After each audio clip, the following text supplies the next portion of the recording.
Shalom. Nosso tema de hoje, Judá e Efraim, duas casas unidas na mão de Adonai. Iniciamos nosso tema retornando 2.900 anos atrás, no tempo quando Israel se dividiu em dois.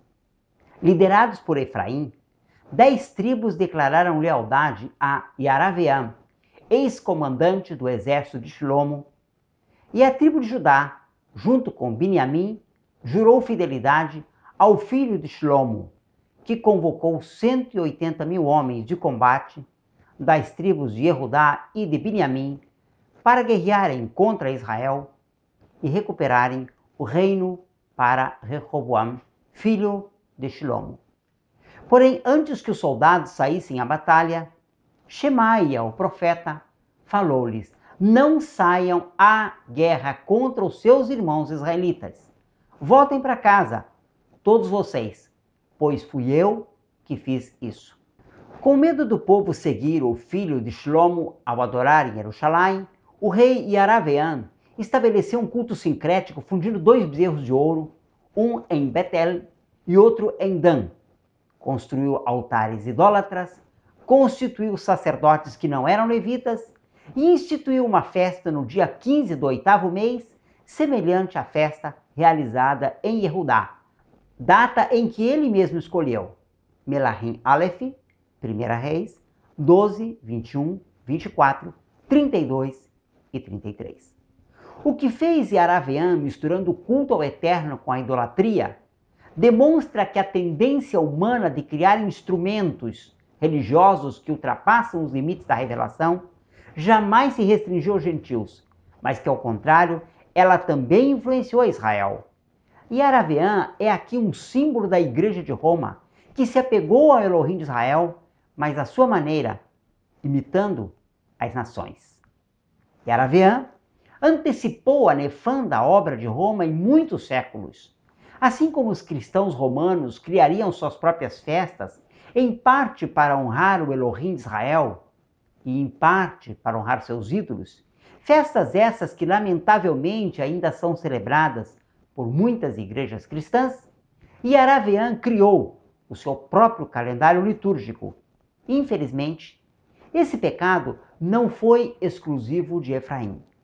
Através do profeta Ezequiel, as duas casas são comparadas a duas irmãs depravadas, cujos seios foram apalpados ainda na sua mocidade e cuja vida adulta foi carregada de imoralidade, sendo Ahalá, a primeira dessas mulheres, um símbolo de Shomeron, a capital de Israel, que se prostituiu com a Assíria, e Ahalivá, a segunda, um símbolo de Jerusalém, que adulterou com Babilônia, e cujas devassidões foram mais do que as da sua irmã. Ezequiel 23, versículo 11. O pecado, irmãos, é de Israel e é de Judá. As duas casas não foram para o exílio e nele não são preservadas até hoje por conta da sua fidelidade, mas em resultado de suas muitas prostituições e adultérios espirituais.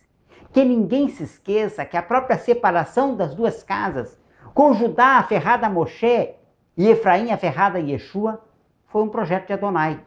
A verdade é que ainda hoje, tanto judeus como gregos, todos estão debaixo do pecado. Romanos 3, versículo 9.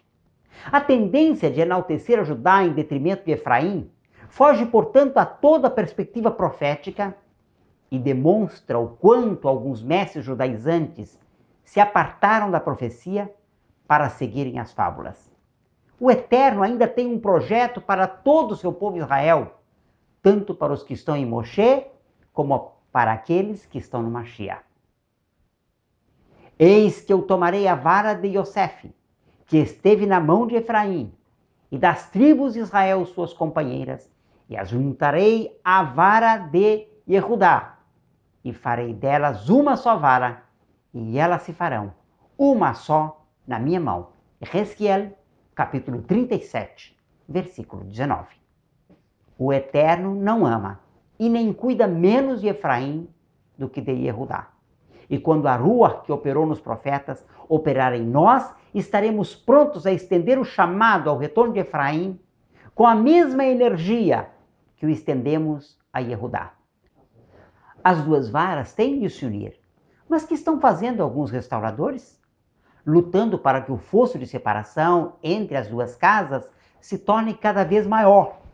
Lutando para que de Efraim se busque todo o mal e para que de Judá apareça somente o bem. Recordemos que sem o cristianismo, o mundo estaria absorto nas mais espessas trevas e na mais abjeta idolatria, sem a possibilidade de conhecer o Elohim de Abraão, a seus profetas e a seu filho Yeshua HaMashiach. Graças ao ministério de Efraim, a Brit Hadashah, o Novo Testamento, já foi traduzido para 1168 línguas, enquanto a Bíblia inteira está disponível para 438 povos em suas línguas maternas.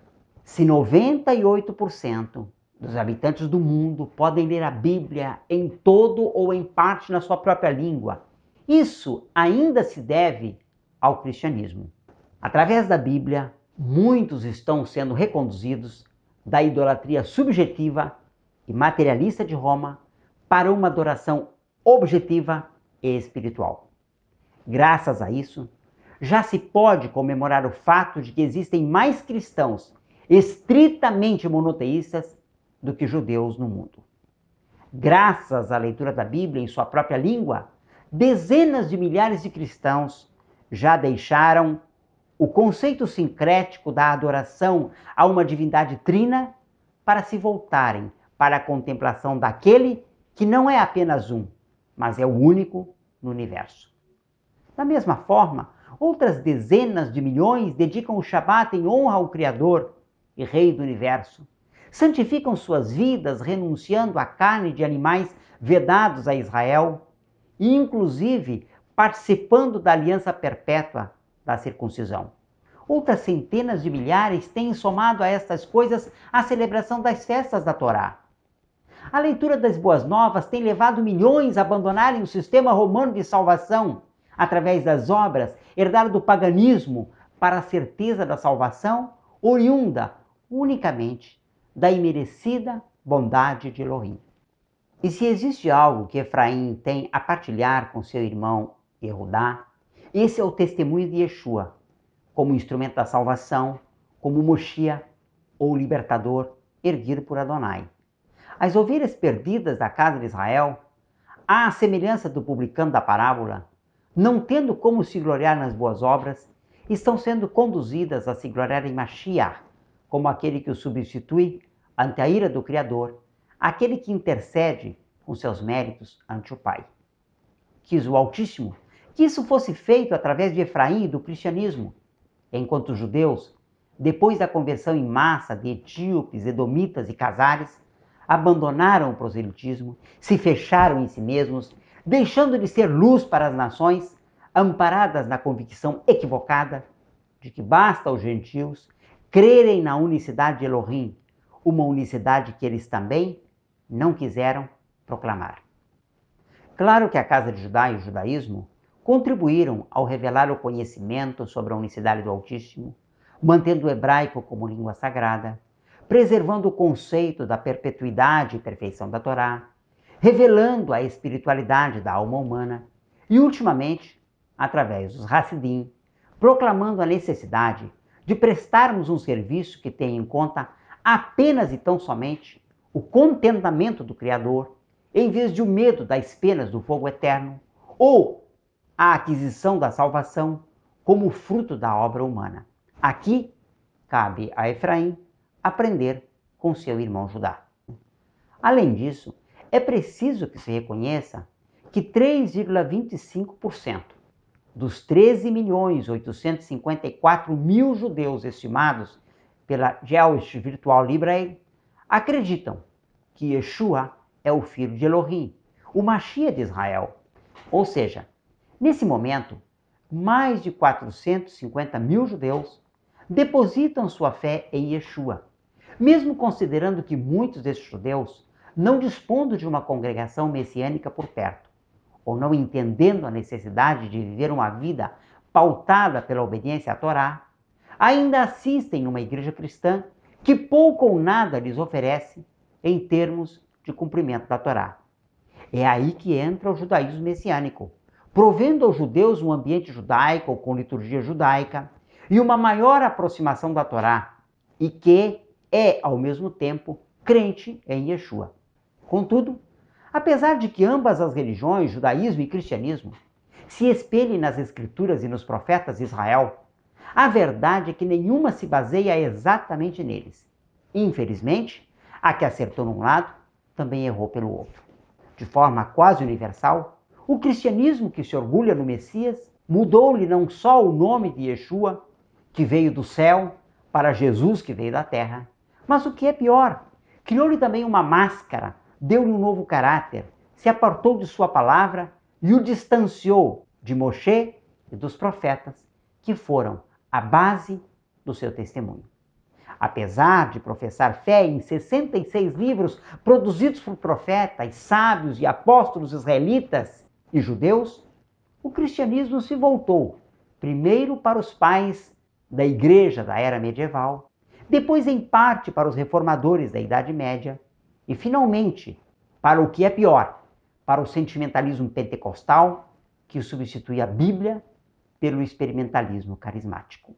Já o judaísmo ortodoxo, que congrega uns 2,8 milhões de adeptos, o que corresponde a cerca de 20% dos judeus do mundo, apesar de ter o mérito de promover a inspiração de Moshe Rabbeinu como profeta da verdade e da justiça, o que de fato ele é, baseia-se muito mais nos debates dos Tanaim e Amoraim do Talmud, nos comentários posteriores dos Geonim, nas Midrashim e Halachot dos rabinos medievais, e nas interpretações místicas e cabalísticas, naquilo que o próprio Moshe e os profetas que o sucederam escreveram.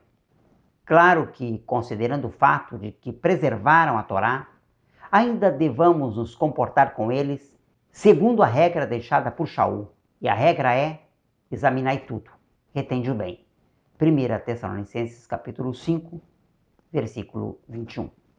E se podemos aprender com eles, ainda mais com cerca de 50 mil Caraim, ou Minei Mikra, filhos das Escrituras, o remanescente judeu que se apega somente às Escrituras.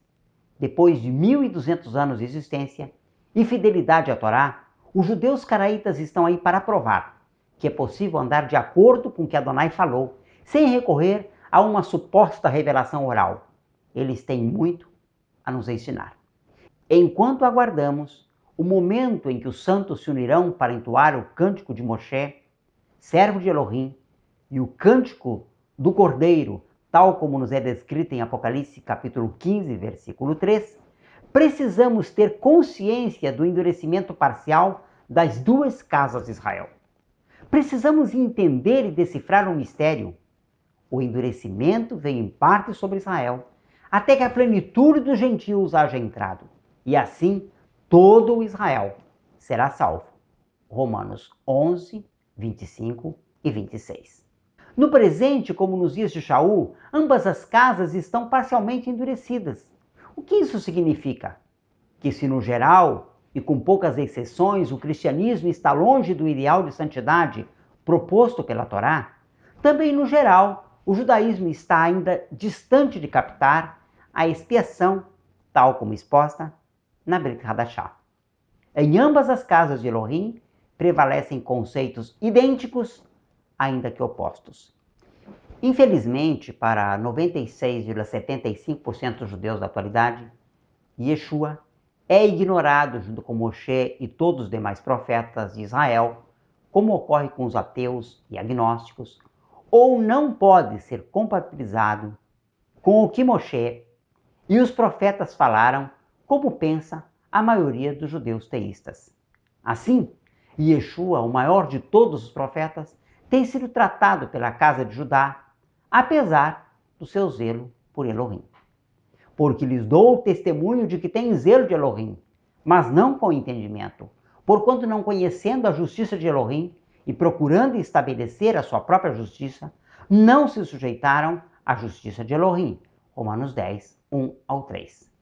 Essa declaração me mostra que alguma coisa deve estar muito errada quando restauradores começam a rasgar seda e se dirigirem aos rabinos como nossos sábios de abençoada memória, quando eles não foram capazes de perceber em Yeshua o maior dos profetas. Isso é ainda mais desproposital quando se sabe que tais pregadores até poucos dias eram cristãos e pastores protestantes. Saudamos-lhes o progresso, os parabenizamos pela saída do sistema parcialmente romanizado e da visão do Jesus romano, que infecta os crentes e os estimula a se manterem afastados de Jerusalém e da Torá. Mas a Techuvá não deve contemplar modismos que, além de inadequados, estão completamente equivocados. A restauração é uma volta às Escrituras. Shaul, um benjamita que nasceu judeu, reconhece-lhes o zelo por Elohim, mas explica que é um zelo sem entendimento, exatamente como Adonai se dirigiu a eles através do seu profeta. Escute isso, ó comunidade de Jacove, vocês que são chamados pelo nome de Israel e vêm da linhagem de Yehudá. Você não tinha conhecimento, nem entendimento. Desde a antiguidade, o seu ouvido tem se fechado. Yeshayahu, capítulo 48, versículos 1 e 8. Não é que a judaização em si seja algo errado, quando por ela se entende um retorno à Torá, aos profetas e, sobretudo, a Yeshua, o Messias judeu. O problema é que se está confundindo judaização com judaísmo rabanita, e mitzvot, que são mandamentos do Eterno, com as takanot rabínicas, que separam a família de Elohim entre judeus e gentios, e que Yeshua aboliu ainda nos dias da sua carne. Mas agora, em Yeshua HaMashiach, vós que antes estáveis longe, fostes aproximados pelo sangue do Mashiach, porque ele é a nossa paz, o qual de ambos fez um, e tendo derribado a parede de separação que estava no meio, a inimizade, aboliu na sua carne a lei dos mandamentos, na forma de ordenanças, para que dos dois criasse em si mesmo um novo homem, fazendo a paz. Efésios 2, 13 ao 15. Há aqui uma lição tremenda. Todas essas barreiras rabínicas criadas para manter separado os Bnei Israel dos gentios piedosos, a quem os rabinos apelidam de Bnei Noach, descrição jamais feita nas Escrituras, e a qual diversos grupos judaizantes estão aderindo, foram abolidas. Aqui não se tem em conta qualquer mandamento do Altíssimo, tanto que Yeshua ensinou: não penseis que vim revogar a Torá ou os profetas. Não vim para abrogar, vim para cumprir. Matityahu 5, 17 e 18.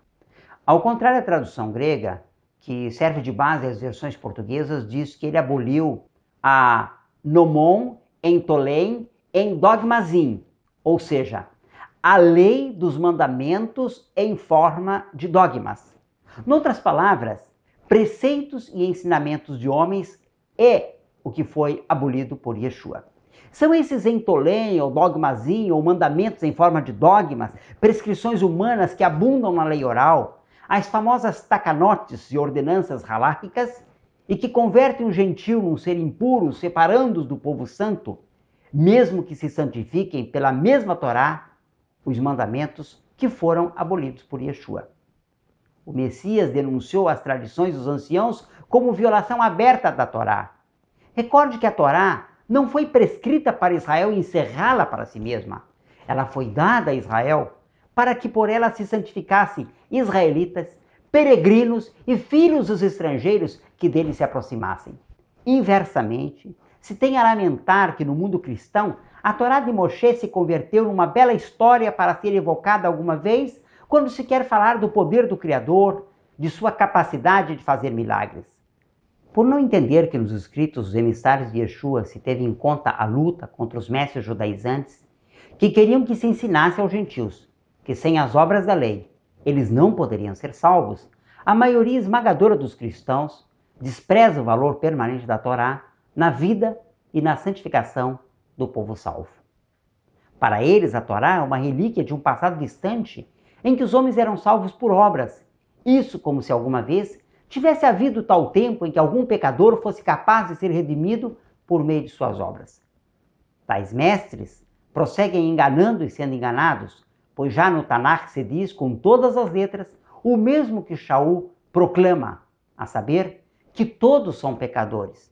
Na verdade, que não há homem justo sobre a terra que faça o bem e nunca peque. Eclesiastes, capítulo 7, versículo 20.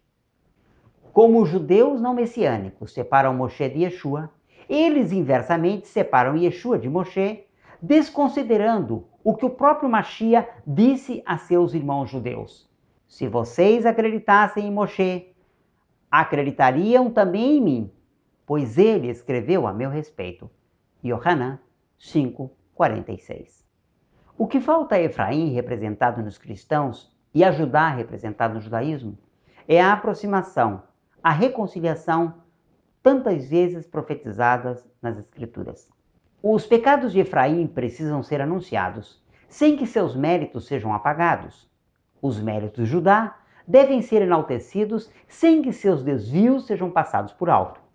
Que ninguém se esqueça que cristãos levaram judeus a Yeshua, como ocorreu com Daniel Tzion, o rabino-chefe dos judeus da Bulgária. E judeus têm levado gentios à Torá, como está acontecendo justo agora, por meio de dezenas de ministérios judaico-messiânicos. É isso que Adonai fará com Efraim e Judá, com cristãos e judeus.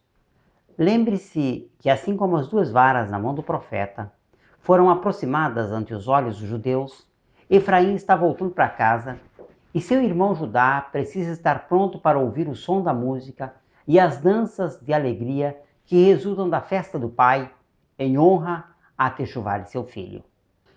Por tudo isso, sou de opinião de que a dialética inflamada nos fogos da intolerância e do farisaísmo cego, que domina alguns grupos de restauração, precisa ser posta de lado imediatamente. Se Efraim há de ser alcançado, será pelas cordas do amor. Ficamos por aqui. Inscreva-se e acompanhe as nossas próximas edições. Shalom!